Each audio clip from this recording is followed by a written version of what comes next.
Hi, everyone. Peace, love, and harmony. Thank you so much for joining us. How are you today? I say us because, as you can see, Frida is behind me and she's going to be hanging out with us today. So, I want to start off today by saying this is my very first ever YouTube video. So, I'm super excited about that. I know I'm so excited. I'm so excited. So excited.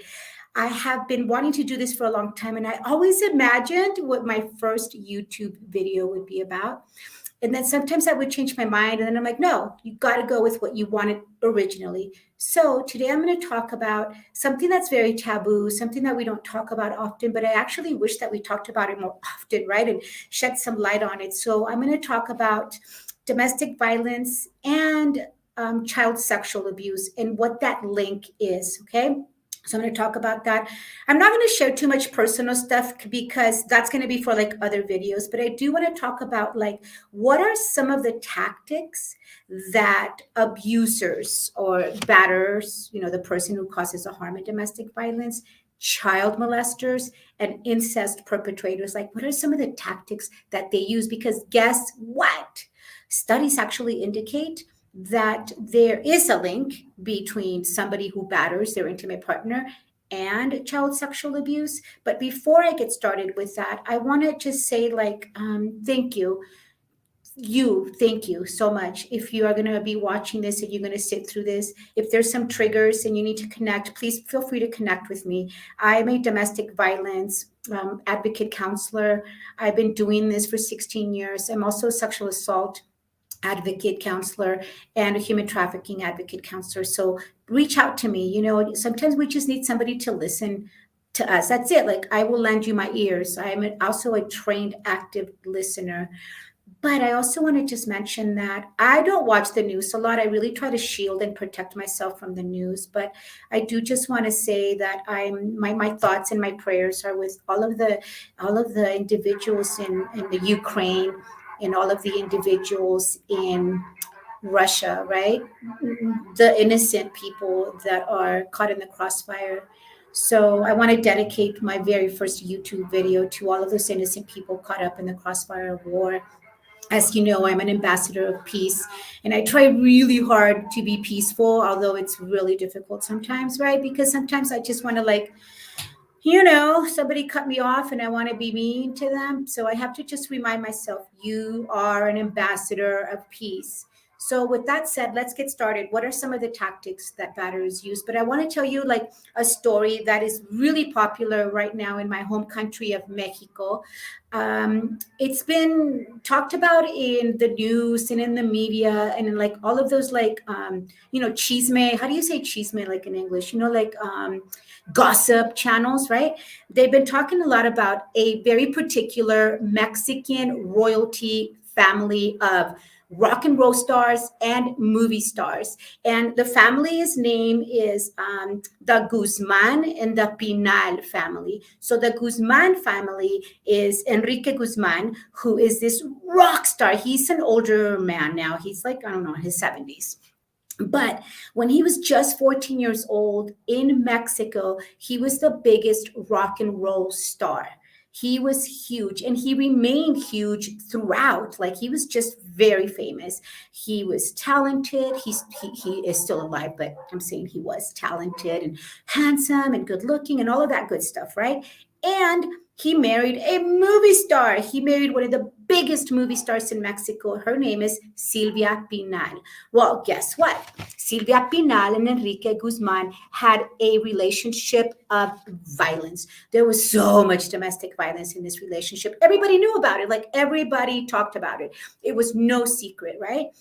They had children. One of their children, Alejandra Guzman, well, she grew up and became a super rock star. I mean, at like compared to like Madonna and Lady Gaga, this is Alejandra Guzman. Okay, are you still with me with this story? Okay, here's what's next. After that, Alejandra Guzman had a daughter, Frida Sofia. Yes, Frida, like my girl back here, right? Frida Sofia. Not too long ago, Frida Sofia, a very young, intelligent young woman who is, a socialite, and she's very popular on social media. She's a model. She just disclosed to the world that her grandfather, Enrique Guzman, remember the rock star? Yes, her grandfather sexually abused her when she was a child. Like she just disclosed it. And guess what happened? What usually happens when a victim of sexual assault discloses, right? Nobody believed her. Not only that, get this. Not only did nobody believe her, her own family started to, dehumanize her and degrade her and put her down and call her crazy. Like, really, they started calling her mentally ill. And so I'm going to talk about that in a second, about like mentally ill and what that means to somebody in Mexico, in my country, okay, or somebody in like Latin American world where you don't talk about mental illness. There's such a stigma surrounding it. But we'll talk about that in a second. They also like started to accuse her of using drugs and of being, a rebel and rebellious. And I thought to myself, hey, wait a minute, if my grandfather sexually abused me, of course I would probably be on drugs. And of course I would be a rebel. And of course I would be mentally ill. I mean, that is just the most common occurrences when you are a survivor of sexual abuse, right? So I'm not surprised that Frida Sofia is going through all of this. I'm not surprised that her family is talking such horrible things about her. That's what happens when you disclose. Okay. So that's that story, right?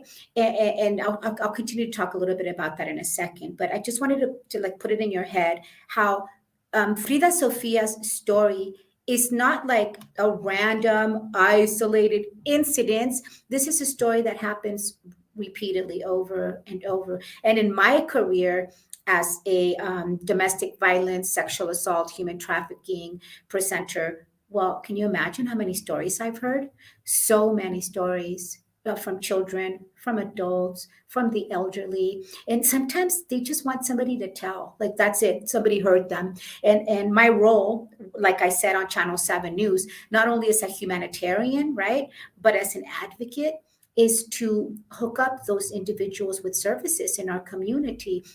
So, what are the links between a person who harms, who traditionally is called a batterer, and a child molester or an incest perpetrator? So, you're going to start to see some of the links. So, both are very controlling because domestic violence is all about power and control. So they're both very controlling, right? They like to control pretty much everything, where the victim survivor goes, what she does, where she's been, who she's talking to, all of that stuff, right? Where she works, if she works, how the finances are run, everything. So they're very controlling. So if we look at, if we start to profile Enrique Guzman, then we can obviously pin him with the controlling label because of his long history of domestic violence with his ex-wife Silvia Pinal, right? Another tactic is that they use entitlement. They're both, or all three, entitled. What does that mean? It means that they expect all of their needs as a man to be met right now. You need to meet my needs, drop everything you're doing and take care of me. Like that's that entitlement, right? Another tactic that they use is denial. So they're never going to admit to the harm. They're going to deny that it's even happening. But also, you know what else they do? They make the victim survivor believe or think that it's her fault, that she or he is crazy. Like it's your fault. You're seeing things. You're going crazy, right? So that's another tactic besides denial.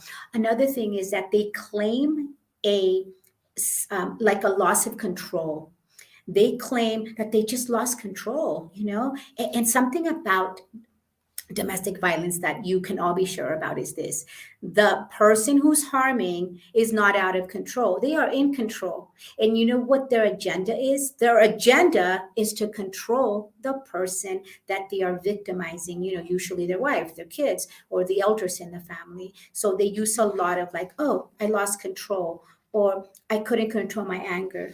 Another thing, and I love this word, I'm not going to get any more tattoos. Well, okay, I'm going to get one more tattoo because I have to. I made a promise. So I'll tell you about that in another video. But I am going to get one more tattoo. But I love this word so much because it has such a huge significance. I'll tell you the word: provocative, right?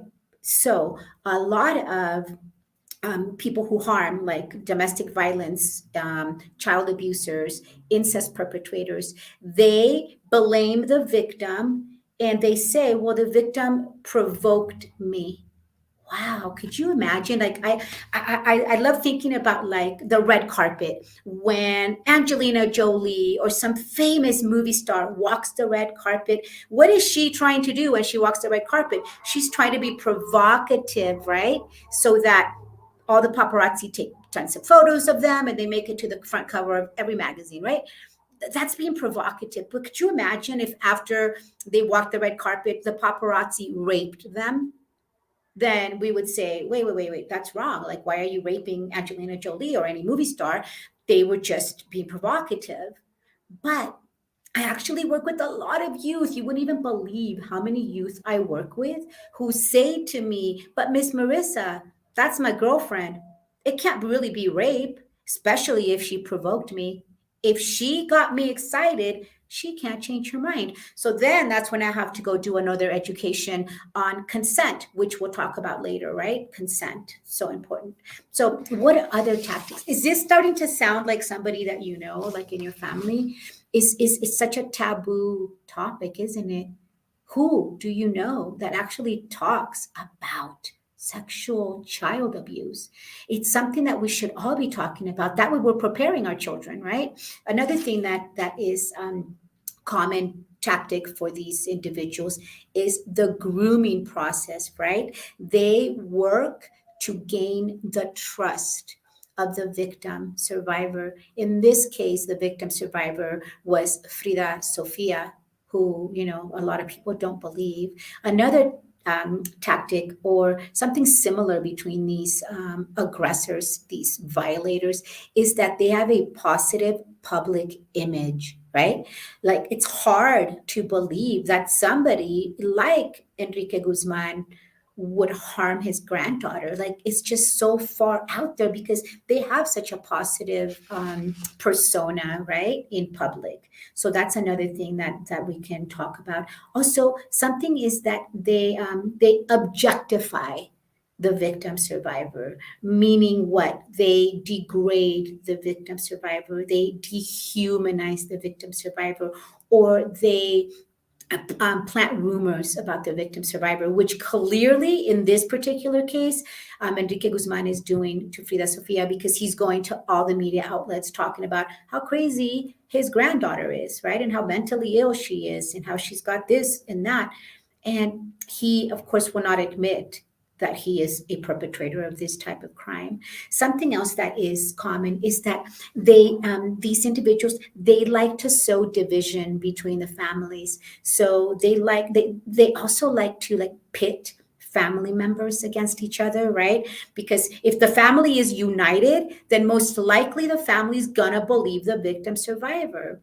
Also, they use threats, right? So one of the questions that I've accompanied like a lot of victim survivors of many different crimes to the police stations in Orange County and even in Mexico. Like I have accompanied victims to como se dice, to report a crime that was committed against them, usually by an intimate partner, right?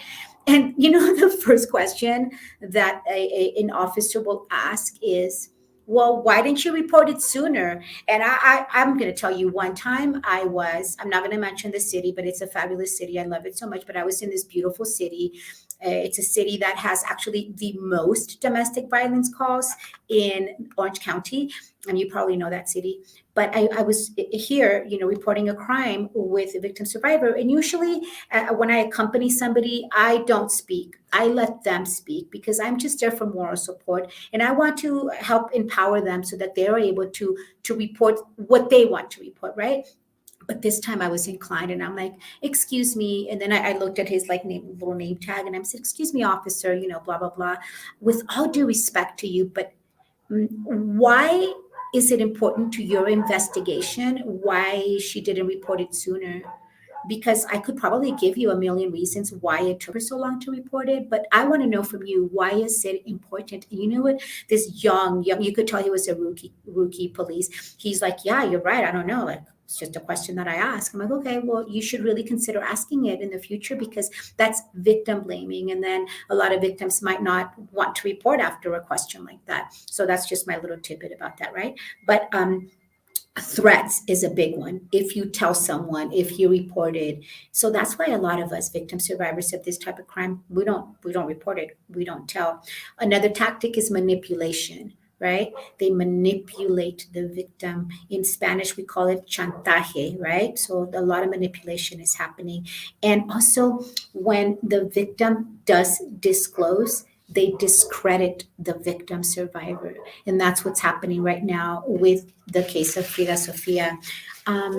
If Frida was listening to me right now, I would tell Frida Sofia, I believe you.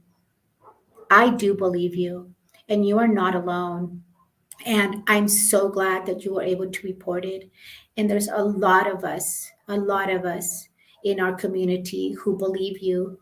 I've been visiting, as you know, middle schools, high schools, colleges, universities throughout my career, and boy, have I heard so many stories. And sometimes I'm the first person to believe the victim survivor. Sometimes not only am I the first person to believe them, but I'm actually the first person that they probably have told. So, what do I do? Well, I set you up with resources. And again, what are the resources in Orange County, in Riverside County, in LA County? 211. That's it. 211. And of course, there's Waymakers. If you have not heard of Waymakers, Waymakers is huge. They have tons of services for victim survivors of sexual assault. They used to be called CSP Inc.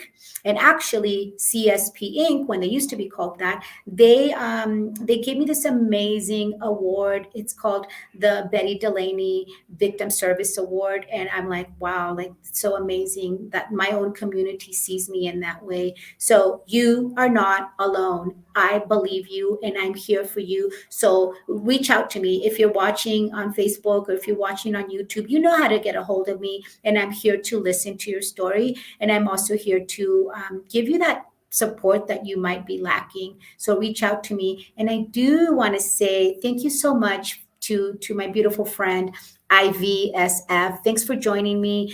I wish all of you peace, love, and harmony. Thank you for making this so memorable for me, because I always wanted to do a YouTube show or presentation or channel, whatever it's called, and now I'm actually doing it. So thank you to all of you. And today, you know what, I do have to tell you, it's Ash Wednesday. I know you're going to see my gray. Don't look at the gray, but you can see it's Ash Wednesday. And later I'm going to do another video of how I've been talking to like the Great Spirit, our creator, and I've been asking to reconnect me with my roots. I really want to reconnect with my roots. And one of the things, as all of you know, is my biggest dream of all time is to move back to my home country of Mexico and work and live there someday. I'm going to do that. Right now I'm studying at a Mexican university. I'm looking to get a Mexican bachelor's in psychology so I can move to my country and go work and live and thrive there, right? So, Joseph! Hey!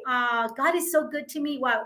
Joseph, you have to listen to how I reconnected to my roots with reconnecting with Jesus. It's really an amazing story, which I plan to share soon. But yeah, I went to my local church today, and I got the ashes, which I do have to be honest with everybody, because I'm an honest person. But I do have to tell you that I'm not really sure what it's all about yet. I just felt this calling, like do this, and see where that journey takes me. So again, thank you for joining me. If you are a victim, survivor, thriver of child sexual abuse, adult sexual abuse, I'm here for you to listen with my active listening ear, my trauma-informed ear, and my non-judgmental ear. And the only thing I'm ever going to say to you, I'm not even going to give you advice. I'm only going to guide you where the resources are in your community. Okay, I said I would only speak for 20 minutes. minutes. It's already been 19 and a half minutes. So peace, love, and harmony out. Bye, everybody. Have a wonderful rest of the night and happy Ash Wednesday. Peace.